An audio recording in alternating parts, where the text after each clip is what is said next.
All right, so on to the next act, which was Dank Delish and Grand Numa. yeah, they had like a group name too, I think. There's a Yeah, bunch so of art. They're part of like a huge collaboration of artists. yeah, so they said there's like 11 artists. It's called Curators. Curators, that's right. Yeah, but spelled like Cure, like the Cure, and then Raiders, like that shitty football team. Numa. Oh, let's see. Yeah, but so yeah, Grand Numa, he's from the Bronx. Dank Delish, from Queens via Phoenix. Yeah. Um. So yeah, they were.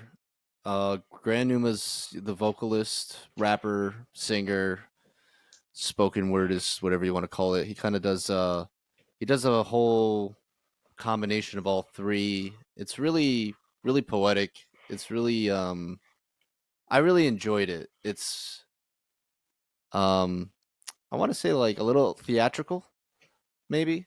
He definitely like tells a whole story, paints a whole image with his writing, and Dank Delish is I think he's the producer on those beats, I'm pretty sure. Yeah, he's a producer. Um Yeah, yeah, and he has his little, I forgot what he called it. It's a little like pad, little digital pad, MIDI pad that he kind of uses to kind of edit, not edit, maybe like modulate the track, add certain cuts and stuff, break yeah. beats and or cuts, fills and stuff like that. But yeah, I think I have over here something on the Instagram that has them both actually. Okay. Example of Swipe straight to the head, shocked and bewildered. I sent cameraman to repay his desk. 3 piece to the chest, Dank looks impressed. No one's ever dodged that move, he says. I tell him this is all a misunderstanding. He stepped back, poses, and brandishes his weapons. The wind gusts harder, the sunbeams stronger. Beads of sweat fall down my face as I brace for impact. This man is ready to take the block out. Smoke is spewing out of his mask. He called me, exclaims, Judicial judgment that pursues forward in a dash. I look left and cameraman got turned into spaghetti. Back at Jake and he looks calm and ready to drop bombs. Step forward, the pressure intensifies. The atmosphere begins to weigh me down. The sky's changing colors. Dank is getting closer as he begins to pull his sword out. I ask, why are you doing this? He pulls out a sword and swipes straight. yeah, that was yeah, there's another one right here actually. I don't know if this is actually anything. No, it's not. But them, that's them. Yeah. Um, yeah, it was really cool, man. They had he had a couple fighting game references in there, which was pretty dope. I'm a big fighting game enthusiast. In case you didn't already know by the shirt, probably didn't because you're not a loser like me. So, but I'll beat your ass in Street Fighter. That's for damn sure. Anyway, back to the topic at hand. Yeah. You have Yeah. anything particular to say about So these guys? what I liked about them is one, they're really like polished. They seem like they practice a lot, and they knew how to like pander to a crowd. I feel like they perform a lot Yeah. because that takes like some like time and persistence, like learning how to figure that out. They're just really very charismatic. Yeah, I definitely And got that vibe more from Grand Numa. I felt like yeah, Dank was a little bit newer, at least for performing. He seemed because I the one thing I did want to say with their act, and Dank did sing on I think one or two songs. He did some like ad libs and I think back vocals, but there was one track, one song that they performed that he sung, yeah, and it was good. It was really good. But the only criticism I would have given him was it felt like he wasn't um like confident, like his confidence, like I felt like he was giving me 80% and like I wanted mm, 100%. You know what I'm saying? The 80% was good, but I felt like I knew there was an extra 20% in there. You know what I mean? And like I feel like yeah, Grand Newman had that, like, like everything he was doing, it was like 100%. And Dank was like, and you could even tell too, that's why like he was really comfortable with his little pad, because that's like what he does. I'm assuming he's a producer first, but mm, I thought, in my head, I was like, like if he just gets a little more comfortable and really starts finding his voice a little bit more, like that could be a really phenomenal duo, like I just thought like he has so much more potential to achieve, you know what I mean?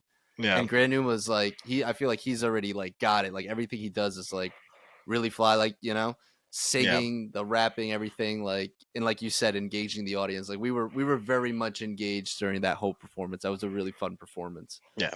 And even that marijuana song that he had. Yeah. He taught us like a few bars, and like every time the chorus would come, he would, you know, have the whole crowd singing with him. And it was just like a very like fun jammy vibe. I wonder, is that song anywhere? Oh, I didn't check. They do have a I don't know. Spotify Yeah, thing, but I don't know if I'd be able to play it on Spotify anyway. okay. It was a fun performance, that's for sure. They do have SoundCloud too. I was on his SoundCloud just now. I don't think. Okay. Yeah, I don't see it here. I do see the Pulaski song that I do remember. But, Okay. yeah.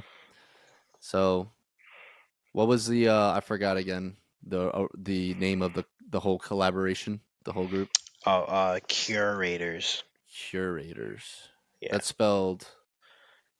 Cure, how again? Cure like the Cure.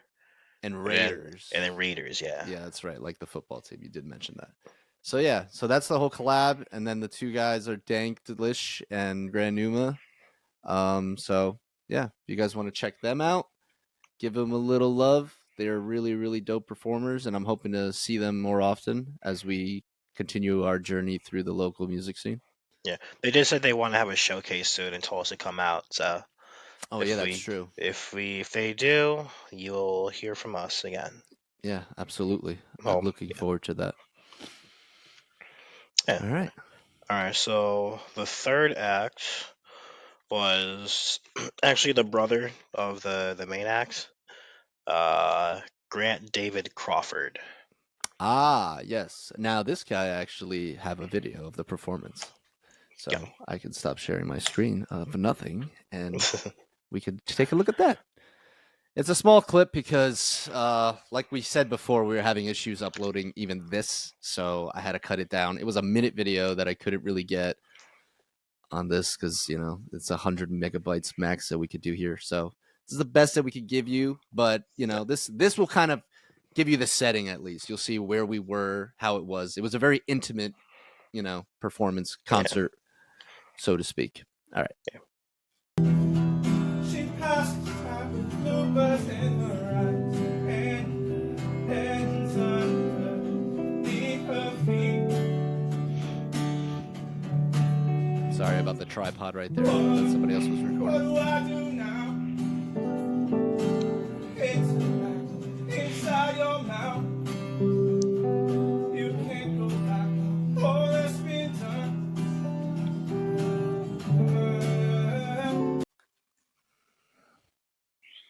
Yeah, sorry. That's it. But yeah, so as you can see, very folky now we have, you know. So we started with R&B, you know, nice mellow vibe. We went to the hip hop rap duo, and now we got these folky, very nice. Not my particular cup of tea, but I felt for what it was, I was entertained. I liked his voice, you know. I thought he sounded nice, and his brother on the electric guitar added some really nice harmonies and melodies with that as well. Yeah, I know that's not your cup of tea, but to me, I thought he sounded really good. His voice, I think he had the perfect voice for that specific type of music. Yeah, I agree. I think like I saw a couple of like his like videos of him on his Instagram. When it's like, you know, when it's like mastered and mixed a little bit, it sounds even better. Mm-hmm. I think the only knock that you had on it was like all like he played like maybe like 4 or 5 songs. They all kind of have like a similar kind of tone a little bit. Well, I don't like when songs get too repetitive. Like, for me, I feel like there's a reason why you kind of like compartmentalize songs like verse, chorus, verse, bridge, whatever, because it's like having that constant transition and movement kind of keeps the engagement, at least for me, and it's just stimulating for me. And that's kind of, I think that is also why I'm not a particularly big folk person, because I find that a lot of times in folk music, they kind of like stretch out these verses or choruses or whatever, these parts that it just loses my attention. Like, there was, and he had like that song that I recorded, I actually thoroughly enjoyed. There was another song that he had where I kept thinking in my mind, like, holy shit, this song is still going. Like, I kept thinking, like, okay, this is going to end or hit an outro. And it was just like, and like, I don't know, after a while, I'm just like, all right, I'm kind of over it. Was that the one that his brother said was musically all over the place? Perhaps. That could have been it. Yeah. Yeah, because when he said that about the song they performed, I remember thinking in the intro, like, okay, well, this sounds pretty straightforward and normal, I don't see anything particular standing out, but that could have been it. Yeah, there was just like one or two songs he had that I just like, like it lost me, I'm like, I don't know if we're in the verse, I don't know if we're in the chorus. It kind of all just sounds the same, and he's just like still singing and like telling a story, and you lost me in the story now too. Like, I'm just completely not in the loop right now. So, but that was just, that was my only criticism. I enjoyed it, I will say too, I think acoustically it was fine. I didn't really notice, like, they had like mic'd up amps and stuff like that, which I felt like for that small venue was probably unnecessary, but I also don't think that it was like, they mic'd it up and had the gain and everything very low, so it wasn't like, nothing was really too loud. You could always hear the singer and everything, so I think they did a pretty good job from the live producer engineering aspect of it. So, but yeah. Also, there's that guy. So Grant David Crawford. He also has. He's also has like a studio. I think it's called Sound Pollination. You can have. There's more information on his. There's like a link on his Instagram, which just has his full name. He Grant records David. people. Like, yeah, I think so. Yeah. Yes, he has a link on under his bio there. But yeah, like I said, if you listen to stuff on like Spotify, I think it does it maybe a little more justice than it does like an acoustic live, especially like in a small setting like that. Yeah, for sure, especially recorded on my phone. But Yeah, I think it was still, for what it was really good. These guys are they're young performers, but they're experienced. They all were experienced. You could tell. Very talented. Yeah. They were clean.